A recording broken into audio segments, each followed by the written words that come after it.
السلام علیکم friends, YouTube channel میں خوش آمدید۔ امید کرتا ہوں آپ سب خیریت سے ہوں گے۔ فرینڈس، کانسٹیبل بھرتی کے لیے جو امتحان ہوا تھا پنجاب کے مختلف سینٹرز میں، اس میں جو ٹوٹل امیدوار تھے وہ 29,278 لوگ تھے، اور اس میں جو غیر حاضر لوگ تھے وہ 5,662 تھے۔ فرینڈس، اس میں پنجاب کے 3 ڈویژنز تھے: فیصل آباد، گوجرانوالہ، راولپنڈی، اور ان کا جو ایکسپیکٹڈ جو رزلٹ ہے وہ 27 اپریل 2022 کو جو ہے وہ لاہور بورڈ کے مطابق وہ اناؤنس کر دیں گے۔ فرینڈ، جیسے میں نے پیپر دیکھا ہے اور میری جتنے بھی کینڈیڈیٹس ہیں زیادہ تر ان سے اگر میری ان سے بات چیت بھی ہوئی ہے تو سب کے کہنے کے مطابق یہی ہے۔ میں نے خود بھی دیکھا ہے، ان کا ٹیسٹ جو ہے وہ انتہائی مشکل تھا، اور وہ ایسا ہی لگ رہا تھا وہ کانسٹیبل کا امیدوار وہ اپلائی نہیں کر رہا کہ وہ کوئی CSS آفیسر مانگ رہے ہیں۔ یہ ٹیسٹ انتہائی مشکل تھا، اور اس بورڈ نے انتہائی جو ہے وہ زیادتی کی ہے، لاہور بورڈ نے۔ اگر آپ اس کے پس منظر میں جائیں تو یہ دیکھیں یہ ہوا کیا ہے۔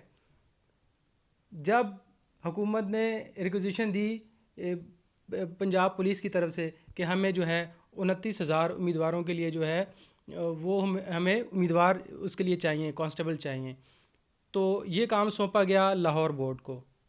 لاہور بورڈ نے انیشلی جو ہے وہ انکار کر دیا کہ ہم اس کا ٹیسٹ ارینج نہیں کریں گے، لیکن پنجاب پولیس کے جو اعلیٰ عہدیدار ہیں، جو اس کے جو بڑے جو آفیسرز ہیں، ان کی طرف سے ان کے اوپر جو ہے لاہور بورڈ کے اوپر دباؤ ڈالا گیا کہ آئین کے تحت آپ جو ہے آپ کا کام بنتا ہے کہ آپ یہ ٹیسٹ ارینج کریں گے۔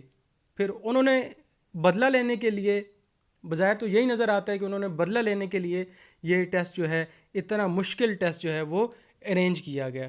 یہ زیادتی کی ہے، جتنے بھی امیدوار ہیں ان سے زیادتی کی ہے۔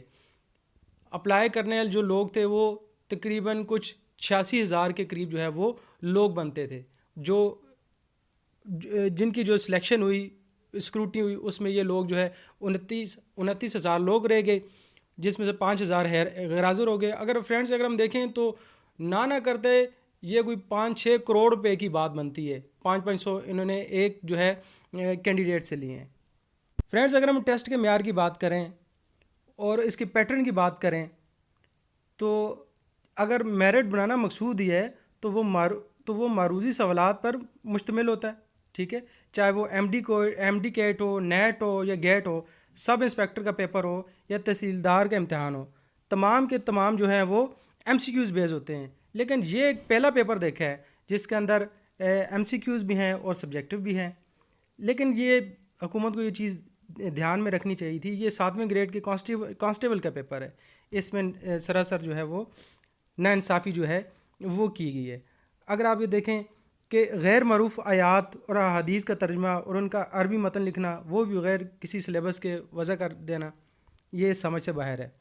اگر میرٹ کی بات کروں تو اس ٹیسٹ میں میرٹ بنانے کی بات کریں تو کسی صورت بھی مجھے نہیں لگتا کہ میرٹ کے تقاضے جو ہیں وہ پورے ہوں گے۔ معروضی پیپر میں پتہ چل جاتا ہے کہ کسی کے ایگزیکٹ نمبر کتنے ہیں، مگر یہ اس میں جو سبجیکٹو ہے اس میں آپ بالکل بھی جو ہے وہ پتہ نہیں لگا سکتے۔ اور فرینڈ، مجھے آپ کے ساتھ ہی جو ہے اس بات پہ میں اعتراض نہیں کروں گا کہ یہ پیپر جو ہے وہ آسان تھا یا مشکل تھا۔ یہ بالکل جو سمپل سی بات ہے، ٹیسٹ جو ہے وہ کافی مشکل تھا، اور یہ جو پیپر ہے اور اس کا جو پیٹرن ہے وہ کانسٹیبل کے معیار کے مطابق نہیں ہے۔ میں دوبارہ آپ بات بتاؤں کہ پیپر بنانے کی وجہ کیا ہے کہ جب پولیس افسران نے فیصلہ کیا کہ پیپر تعلیمی بورڈ لے تو سب سے پہلے بورڈ نے انکار کر دیا، لیکن بورڈ کو فورس کیا گیا کہ وہ فلاں آرٹیکل کے تحت حکومت کے تابع ہیں اور اسے پیپر لینا ہوگا۔ پھر بدلے میں بورڈ نے ایسا پیپر بنایا اور انہوں نے کمال ہی کر دیا۔ جب بورڈ سے کہا جائے گا کہ ایسا پیپر کیوں بنایا تو وہ کہیں گے ہم تو ایسے ہی پیپر بناتے ہیں اور ہمیں ایسا ہی پیپر بنانا آتا ہے۔ اب جتنے بھی کینڈیڈیٹس ہیں وہ مطالبہ کیا کر رہے ہیں؟ ان کا مطالبہ تو ایک ہی ہے کہ اس پیپر کو جو ہے وہ کینسل کیا جائے اور اس پیپر کو دوبارہ لیا جائے، کیونکہ یہ کانسٹیبل کا پیپر ہے، یہ کوئی CSS کا پیپر نہیں ہے۔